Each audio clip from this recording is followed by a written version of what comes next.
तो फाइनल एवं बंधा होगा राखी आ मिठा दे। हेलो एवरीवन, जय जगन्नाथ, गुड मॉर्निंग। आपण मानक स्वागत करुच्ची आउ गोटे नुआ फ्रेश ब्लॉग रे। तो आज हूँ राखी बंधन, रक्षा बंधन, बड़ ठाकुर बलभद्र आज जन्मदिन। भाई हाथ में भौणी राखी बांधती भौणी की रक्षा करने को, भौणी खुशी सारा जीवन खुशी देवाक। यहाँ आम गोटे सनातन धर्मर बहुत बड़ पर्व। तो निहत मैंने आपण मान घर पाली थे, आपण मान भौणी की किसी ना किसी राखी बांधि आपण हाथ में से राखी बदल आप जीवन सारा सुरक्षा रखार प्रतिज्ञा नहीं थे। आईटा हूँ सबुठ बड़ कथा जे गोटे भौणी ता भाई उपर केते विश्वास करे। जमीती बड़ ठाकुर आज बलभद्र जन्मदिन, आ भौणी सुभद्रा आज राखी बांधे भाई पाखे। आम संस्कृति परंपरा आते सुंदर संस्कृति परंपरा 12 मासरे 13 पर्व आठी किसी अभाव ना। तो चलतु आज राखी पूर्णिम आपण समस्त स्वागत जनाऊँ। समस्ते भले रुहतु आ ब्लॉग को स्टार्ट करिबा। तो एबे आसे ड्यूटी रे फास्ट राइड कंप्लीट करली 45 टका। खराटा आज भाई जबरदस्त खराटा होची।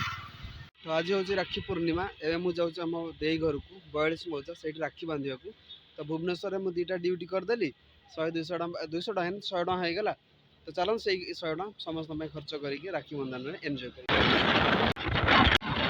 तो फाइनल एबे नै जीवा 3टा आइसक्रीम, पुअर गोटे, झीर गोटे, देईर गोटे। तो ये आसी पहुँच गली आम दीदी गाँव में। तो यहाँ हूँ एंट्री।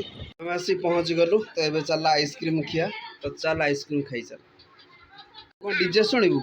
हाँ डीजे शुणु।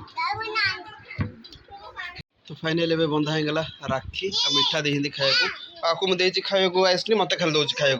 तो ये आम आसलु बरमुंडा बस स्टाण। प्रभात बाबू बापा आज गाँव रस्ते मेडिकल देखिए प्रभात बाबू। तो ये छाड़ दो मौसा बस रे घर को जी। फाइनाली मौसा पड़े घर को बस छाड़देलु 10 जी। आ 10 भाई आसी नहीं जी राति 8टा 10 रे। तो आम बाहर जीव कौटी पूरी जीव आज जेहेतु राखी पूर्णिमा बड़ ठाकुर जन्मदिन। कौटना कौट आम सब दज आज दर्शन टे भल लगे कहीं जेहेतु ठाकुर जन्मदिन अच्छे से दिन भी सहित रहा दरकार। तो ये आम सरोज बाबू मु प्रभात बाहर को। तो प्रभात बाहरी गले बस स्टाण बाहर को। तो मुझे गाड़ी रखी थी। तो गाड़ीटा नहीं बाहर जावा पड़े पीहा पैड़। तो बहुत दिन पर पैड़ पीहाला जगन्नाथ धाम गला बेले। तो आम जाइलु जगन्नाथ बलभद्र सुभद्रा को दर्शन कलु। बहुत बढ़िया लगिला। आज पवित्र माने आप जानते आज हूँ राखी पूर्णिमा बलभद्र जन्मदिन बड़ भाई। तो यही सौभाग्य दिन आम आसिक निज सौभाग्य मन कर भगवान को दर्शन आसी कर। तो देखिपे सामने रहा श्रीमंदिर पतित पावन नेत जो नेत पतित उद्धार रखा जाइए।